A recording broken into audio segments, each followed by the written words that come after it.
आगे बढ़ते हैं। एक और रिकॉर्ड जो हमारे सामने है जिसके बारे में एहसन इकबाल साहब ने कहा है कि देखें जी, इस वक्त मुल्क के लिए आपने बहुत सारी कुर्बानियां दे दी हैं और उसमें से एक कुर्बानी ये भी है कि आप जरा चाय कम पिया करें। इस वक्त आपको बताते चलें कि पाकिस्तान में तकरीबन जितनी ही चाय अवेलेबल है वो सारी की सारी यकीनन इम्पोर्ट की जाती है। हम चाय we are not a tea growing nation, बल्कि इस वक्त तो कहा यह जा रहा है कि जितने भी फूड हमारे स्टेपल्स हैं, चाहे उसमें आटा शामिल हो, चावल शामिल हो, दालें शामिल हो, हमें इंपोर्ट करने की जरूरत पड़ रही है। एक बड़ी आबादी है, लेकिन खुसूसन चाय के इस हवाले से लोगों ने इस बयान पे बहुत सारी मीम्स भी बनाई। उन्होंने कहा बस अब पेट्रोल तो था नहीं, बिजली थी नहीं और अब आप हमसे चाय भी छीन लें।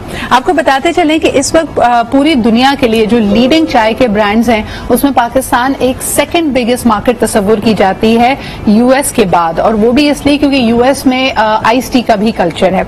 इस वक्त तकरीबन 83.8 बिलियन यानी तकरीबन $400 मिलियन की चाय हम इंपोर्ट करते हैं, सिर्फ अगर 2021 और 22 के नंबर्स को देखा जाए। और बजाय इसके कि लोग अपनी टी कंजम्पशन को कम करें, क्या इसका कोई और हल भी हो सकता है? क्योंकि एक आम आदमी के लिए चाय की प्याली बहुत जरूरत होती है।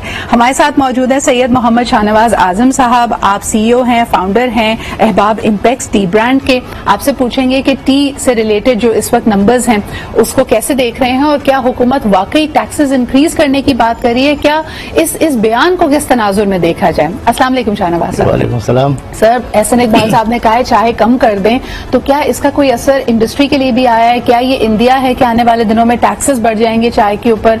आपके पास कोई इन्फॉर्मेशन इस हवाले से?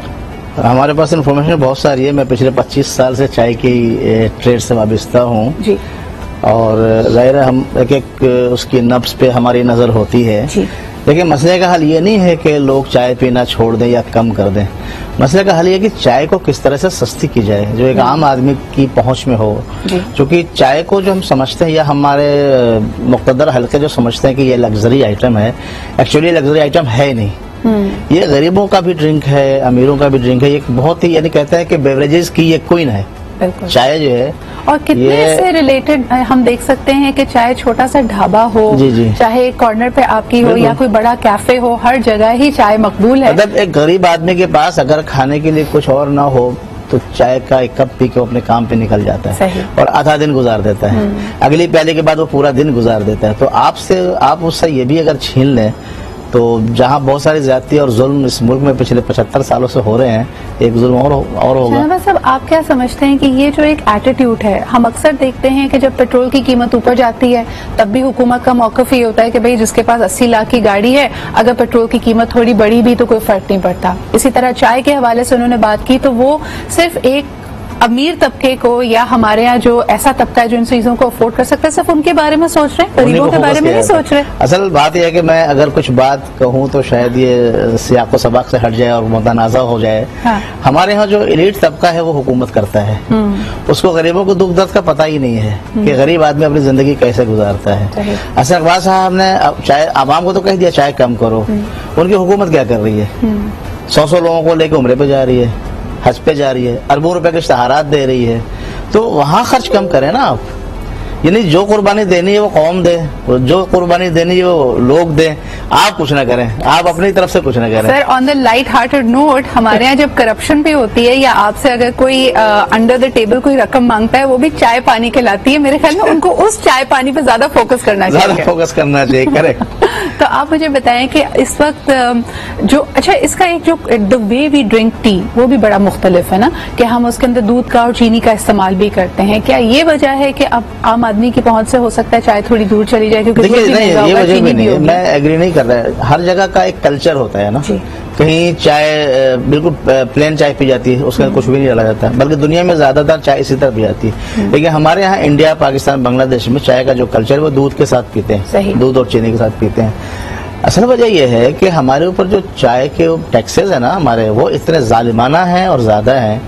और अननेसेसरी हैं, उसकी कोई जरूरत नहीं है। अगर हुकूमत को सिर्फ इन्हीं चीजों से पे टैक्स लगा के खजाना भरना है तो और बात है। हुकूमत को चाहिए कि अपनी आमदनी के जराए बढ़ाएं, वो अपनी एक्सपोर्ट्स बढ़ाएं। दुनिया में हर मुल्क, जो मुल्क भी तरक्की करता है वो अपनी एक्सपोर्ट से तरक्की करता है। ऐसा नहीं कि इम्पोर्ट पर पैसे, हमारा मुल्क तो इम्पोर्ट ओरिएंटेड कंट्री बन चुका है। सर, आपने एक बड़ी अच्छी बात की थी कि अगर चाय को हमारे देखें, एक तो सबसे पहले नजरिए को, पर्सपेक्टिव को थोड़ा शिफ्ट करने की जरूरत है। अगर ये आम आदमी की जरूरत है और आम आदमी में मकबूल एक बेवरेज है तो उसके लिए हुकूमत क्या कर सकती है। इस वक्त ये बात सही है कि ज़र मुबादला खर्च होता है और चाय को हम इम्पोर्ट करते हैं, लेकिन क्या ये इम्पोर्ट एक बेहतर स्ट्रैटेजी, एक बेहतर हिकमत अमली के तहत हो सकती है?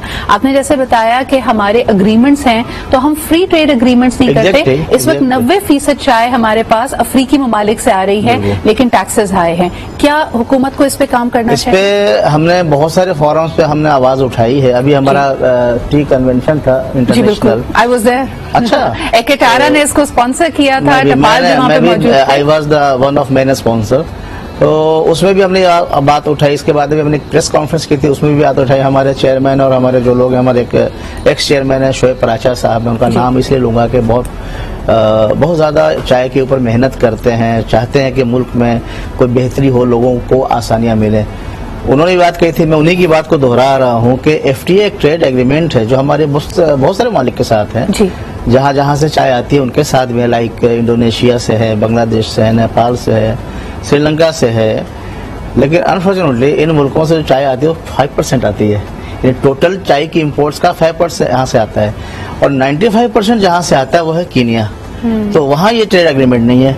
अगर ये ट्रेड एग्रीमेंट वहाँ से हो जाए तो हमारा जो कीनिया यानी अफ्रीका और पाकिस्तान के दरमियान जो ट्रेड बैलेंस है वो ऑलमोस्ट 100% का फर्क है, 100% डेफिसिट में। यानी हम जितना इंपोर्ट करते हैं, एक्सपोर्ट उसके मुकाबले में हम कुछ भी नहीं करते।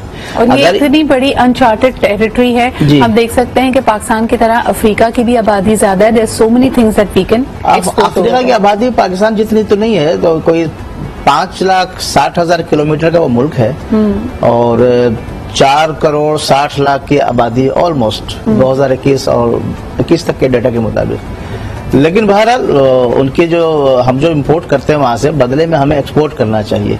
और अगर हम FTA एग्रीमेंट उनके साथ कर लेते हैं तो हमारा ट्रेड डेफिसिट बहुत नीचे आ जाएगा। एटलीस्ट उस कंट्री के साथ हमारा जो 100% का ट्रेड डेफिसिट है वो नीचे आ जाएगा। सर, मुझे बताइए, हमारी एक्सपोर्ट बढ़ जाएगी। यहाँ पे जितनी ब्रांडेड टी मिलती है जो यानी FMCG प्रोडक्ट्स में शामिल है, जो हम अपने घरों के लिए खरीदते हैं, उसकी सोर्स चाय की क्या है? और जैसे अगले उसके अलावा कहा जाता है जो बल्क बाइंग होती है, चूरा या खुली चाय जो मिलती है, उनके क्या नंबर्स एंड रेशियोज हैं इस वक्त? देखिए, जितने भी ब्रांडेड चाय है हमारे यहाँ वो सारे बल्क बाइंग करते हैं, बल्क बाइंग सारे करते हैं। नहीं, ये पैकेजिंग पाकिस्तान में हो रही है। पैकेजिंग पाकिस्तान में हो रही है। टोटल पहले ये ब्लेंडिंग होती है, क्योंकि चाय के सैकड़ों गार्डन्स हैं, उनकी दर्जनों क्वालिटीज हैं, उनके सबके टेस्ट अलग हैं, उनका फ्लेवर अलग है, कॉस्ट अलग है।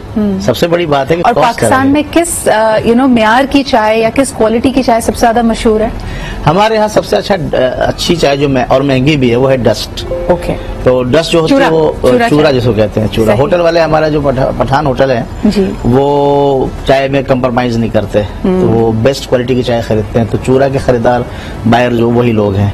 और सबसे महंगी भी है लेकिन उसका रिजल्ट बहुत अच्छा है। और ये कहाँ उगाई जाती है? अफ्रीका में। ये मैंने कहा ना 95% चाय केनिया से आती है और rest of 5% is being imported from all the countries like Indonesia, Bangladesh, Sri Lanka से चाय तो अब नहीं आती, पहले आती थी, अब नहीं आती। जो सिलोन की चाय मशहूर हुआ करती थी, अब वो चाय नहीं आती। सही। तो उसकी वजह भी है कि महंगी हो गई है। बांग्लादेश से चाय बहुत आती, आजकल नहीं आ रही है, वो भी महंगी हो गई है। इंडिया से बहुत आती थी, पॉलिटिकल सिचुएशन ऐसे है कि आजकल वहां से भी नहीं आ रहा है। तो चाइना से थोड़ी बहुत आती है, इंडोनेशिया से। वियतनाम इंटर हुआ है, एक बड़े जाइंट बनता जा रहा है वो, आहिस्ता आहिस्ता अपनी मार्केट में अपनी जगह बना रहे वो। तो वियतनाम से पहले ग्रीन टी आती थी, अब ब्लैक टी भी आ रही है। सर, एक तो कॉमन बंदे की अगर बात की जाए, अवामुन नास की बात की जाए, तो वो चाय को रिप्लेस करने के मूड में नहीं है। लेकिन मुझे बताएं कि पिछले कुछ अरसे से कॉफी का इस्तेमाल भी बहुत होने लगा है, तो इस वक्त क्या पाकिस्तान में कॉफी का इस्तेमाल भी बढ़ रहा है? बहुत ज्यादा तो नहीं है, लेकिन ये असल में ये अमीरों की अच्छा, यानी अगर हम उस तरह अमीरों का मशरूब है, अमीरों का है। हाँ। लेकिन बहुत इसका परसेंटेज बहुत कम है, मतलब कि चाय के मुकाबले में अगर करें तो नेग्लिजिबल है। आई थिंक एक्वायर्ड टेस्ट है, ऐसा नहीं है। अगर आप बहुत सारे ममालिक को देखें तो वहाँ पे जो मुतवस्सित तबका है, जो लो इनकम ब्रैकेट्स हैं, वो कॉफी को बहुत पसंद करते हैं, मगर टेस्ट की बात है। हमारे यहाँ ज्यादा चाय का टेस्ट मशहूर है और यकीनन एक आम आदमी के लिए तो बड़ी अहम है। अगर चाय की प्याली ना हो तो हमारे लिए काम करना बड़े काम हो जाते हैं, चाय की प्याली पे बड़ी बड़ी डील हो जाती है। बहुत बहुत शुक्रिया शाहनवाज साहब हमारे साथ मौजूद होने के लिए, और बड़ी जबरदस्त टिप्स आपके पास मौजूद थी कि हुकूमत को थोड़ा सा अपना नजरिया और हिकमत अमली को बदलने की जरूरत है। हम पाकिस्तान का कीमती ज़र मुबादला बचा सकते हैं और उसके लिए तमाम टी ग्रोअर्स, पूरी टी इंडस्ट्री और यकीनन अवाम भी आपका साथ देना चाहेंगे। लेकिन ये कह देना कि सारी कुर्बानियां अवाम दे और उसका इस्तेमाल खत्म कर दे, आई थिंक ये थोड़ी सी जायज बात है। और यही नहीं, सिर्फ चाय नहीं, थोड़ी सी 1 मिनट की बात और, जितने भी शोबे हमारे मुल्क में है, वहाँ जो पॉलिसी बनाई जाती है, जो पॉलिसी बनाए लोग हैं, वो अवाम फ्रेंडली नहीं है, वो पीपल फ्रेंडली नहीं है। वो सिर्फ एक तबके को देखते हैं, उसके फायदे नुकसान को देखते हैं, अवाम को नहीं देखते। अभी जो कुछ हमारे मुल्क में हो रहा है, बच्चा बच्चा जानता है कि क्या हो रहा है, अवाम के लिए तो नहीं हो रहा है। ग्रेटर इंटरेस्ट में सोचिए, जहाँ पे ज्यादा से ज्यादा मैक्सिमम फायदा अवाम को पहुंचाया जा सके। एक छोटा सा ब्रेक लेते हैं and we'll be right back.